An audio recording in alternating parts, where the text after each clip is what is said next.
Hello, কৃতিস ওয়ার্ল্ডের নতুন একটি ভিডিওতে আপনাদের স্বাগত জানাই। আমরা এখন রয়েছি কাশ্মীরে, আর আজকে আমরা যাচ্ছি পেহেলগাঁওতে। একটু আগে আমরা আপেলের বাগান দেখে এলাম। যদিও আপেলের সংখ্যা খুবই কম, আপেলের তুরান হয় অক্টোবর নভেম্বর মাসে, কিন্তু এখন যারা একটুখানি কয়েকটা আপেল রেখে জায়গাটিকে দেখার জন্য খুলে রেখেছে, সেই জায়গাগুলোতে কিছু কিছু খুব কম সংখ্যক আপেল রয়েছে। তাও আমরা আপেল গাছের বাগান দেখে এলাম। পাতা একদমই নেই, কয়েকটা করে আপেল শুধু গাছে রয়েছে। ভালোই লাগলো বেশ। আর ওই জায়গাগুলোতে আপেলের আচার, আপেলের কেচাপ, বিভিন্ন ধরনের জিনিসপত্র রয়েছে ওগুলো। আর এখন আমরা যে জায়গাটা দিয়ে যাচ্ছি ওই জায়গাটাই দেখুন, এই নীল কালারের লাইন দেওয়ার মতো একটা জায়গা রয়েছে। ওটা আসলে অমরনাথ যাত্রার বেস ক্যাম্প। যখন অমরনাথ যাত্রা হয় তখন এই জায়গাগুলোতে লাইন দিয়ে শরণার্থীরা কিন্তু দাঁড়িয়ে থাকে এবং যাত্রা করেন। পেহেলগাঁওতে পৌঁছে হোটেলে চেক ইন করে লাঞ্চ করে আমরা তাড়াতাড়ি করে বেরিয়ে পড়েছিলাম আর চলে এসেছিলাম চন্দনবাড়িতে। চন্দনবাড়িতে এসে আমরা কিন্তু ঘোড়ার পিঠে চড়ে নদী পেরিয়ে এই জায়গাটাতে চলে এলাম, যেই জায়গাটা পুরো স্বপ্নের মতো সাদা তুষারে মুড়ে রয়েছে। পাহাড়ে উঠছি বরফের মধ্যে, একটু আমাকে পা পিছলাচ্ছে নিচ্ছি।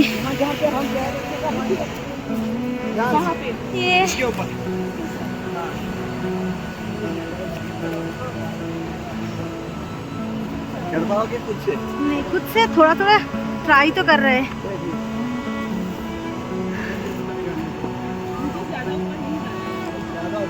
चलो এখানে পা দাও, এখানে পা দাও। হ্যাঁ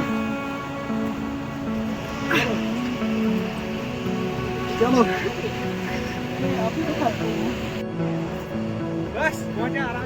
পাহাড়ে উঠে গেছি, চারিদিক সাদা বরফ। সাদা বরফ, হ্যাঁ সাদা বরফ। হাঁপিয়ে গেছি, এত ভয় লাগছিল ঘোড়াতে ফার্স্ট টাইম। তারপরে এই পুরো স্লিপারি জায়গায় উঠে এলাম। যাই হোক, উঠে এসেছি, খুব সুন্দর, পুরো সাদা, যেটা চেয়েছিলাম। খুব ভালো লাগছে।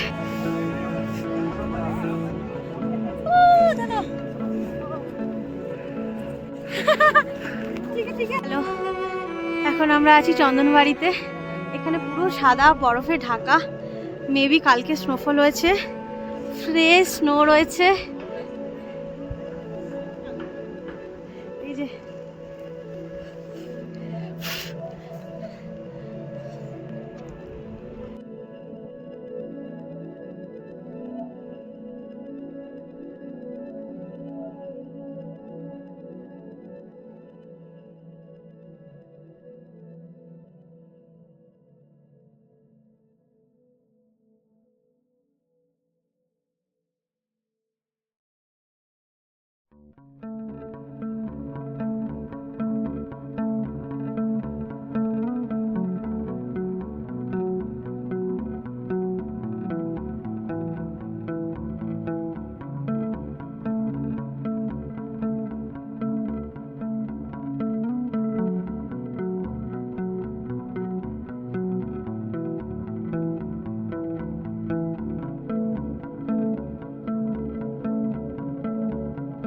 হাঁটছি, প্রচন্ড স্লিপারি, একদম পা ফেলে ফেলে হাঁটতে হচ্ছে। দেখুন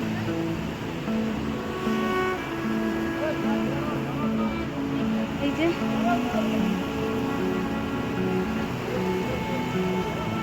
নদী আছে, পাথরের মধ্যে দিয়ে বয়ে যাচ্ছে।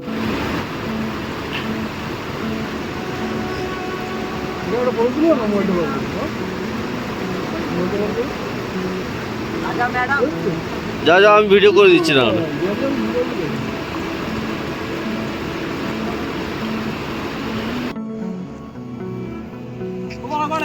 সেই যে আমার বর এখন উঠছে। এই যে ঘোরাতে যাচ্ছি, সবাই পেছনে।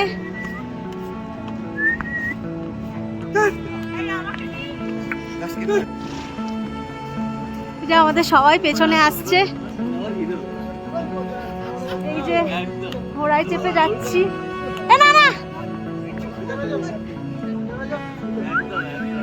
কোনায় গিয়ে দেখি বসে আছে। আরে ওখানেই বসে পড়ে। এটা হচ্ছে আরু ভ্যালি। বেতাব ভ্যালি আমরা গাড়িতে যাওয়ার পথে দাঁড়িয়ে নিচের দিকটা দেখে নিয়েছিলাম আর নামিনি। আরু ভ্যালিতে এসে নামলাম। সন্ধে প্রায় হয়ে গেছে, চারিদিকটা সন্ধে ঘনিয়ে এসছে, পুরো ফাঁকা হয়ে গেছে চারিদিকটা। তাও ভ্যালিটা আমরা ঘুরে দেখলাম। অসাধারণ, সামনে পেছনে চারিদিকটা পাহাড় আর মাঝখানে একটা ভ্যালি, মানে অপরূপ ছবির মতো সুন্দর একটা জায়গা।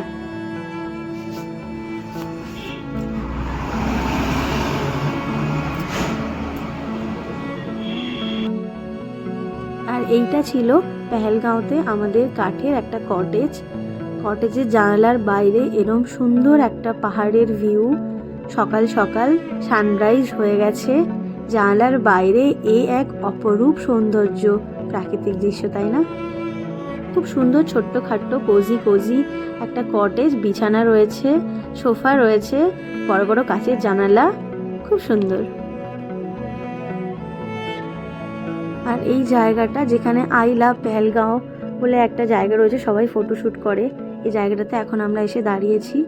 এই জায়গাটা দেখে আমার কেন যায় না মনে হচ্ছে ছোটোবেলায় যখন ছবি আঁকতে শিখেছিলাম প্রথম একটা পাহাড়, একটা ছোট্ট পাহাড়ি নদী, বড় বড় পাথর, সেইরকম পুরো জায়গাটা। আর এখানে আমরা এসে একটা পাঞ্জাবি ধাবাতে খেয়ে নিয়েছিলাম ম্যাগি আর চা। ধাবাটাতে খুব সুন্দর একটা ধাবা, ছোটোখাটো, নতুন তৈরি হচ্ছে। আর ধাবার পেছনটাতে আমাদের যেতে বললেন। পুরো পেছনটা জুড়ে ওনাদের আপেলের বাগান রয়েছে। এখন আপেল তো নেই, তাই আপেলের গাছের কাটিং করছেন সম্ভবত, বললেন ছোট ছোট ডালগুলো কাটতে হয় আপেল যাতে ভালো হয় সেই জন্য। এটা আমার কাশ্মীর সিরিজের 4th ব্লগ, 4 নম্বর পেহেলগাঁও সিরিজ। ভালো লাগলে আগের ভিডিওগুলো দেখতে পারেন আমার চ্যানেলে। তো এই ভিডিওটি এ পর্যন্তই। আপনাদের যদি ভিডিওটি ভালো লেগে থাকে তাহলে লাইক, কমেন্ট, শেয়ার আর আমার চ্যানেলটি সাবস্ক্রাইব করার অনুরোধ রইল। Thank you for watching.